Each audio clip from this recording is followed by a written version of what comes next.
You moved into the next tag team, which was with The Miz, right? And that Right. this is when I became a mad fan of John Morrison. I would tell you, this whole thing with you and The Miz Yeah. made me wish I had hair to have that slow blowing hair intro. I tried growing it out when I walk out of the shower, but it just didn't happen. Tell us about that tag team and that whole Well, dynamic. Rocky doesn't have hair, and he has it for Hercules, right? That's He right. should probably I'll call hit him up his Hey, costume it works for the department. brothers. The Rock- whole thing works for the brothers. Rock, will you come on the show next? I'll call you, Rock. That's right. Oh my God. We'll get him up here. Yeah, That's Dwayne Johnson. he's not busy. He's got 20 minutes. So me and the Miz ended up being, I think, like a perfect tag team because we were very similar in our sense of humor, and we could ride together and just like bust on the whole locker room, and a lot of the things that we thought was funny, we both had in common. Right. But aside from that, I think his energy is very loud and abrasive and annoying. A lot of people think.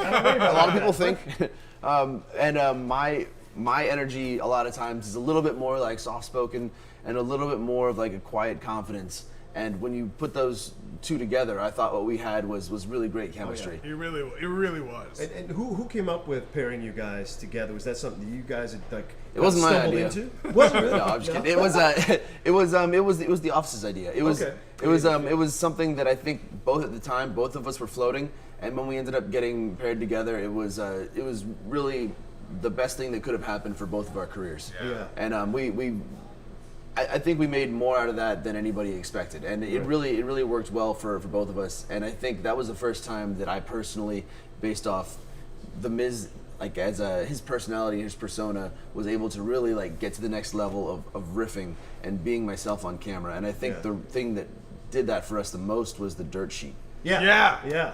I'm telling you, That that was awesome. whole angle, like, I'm a very tough critic when it comes to watching. I mean, we watched wrestling since we were kids, just like you were. just like you. Right. You guys won me over. At first, I was like, oh, what is this? What is it? And I was like, okay, Right. all right, I'm in. I dig it. So I'm really impressed with that whole angle and how you guys carried that out.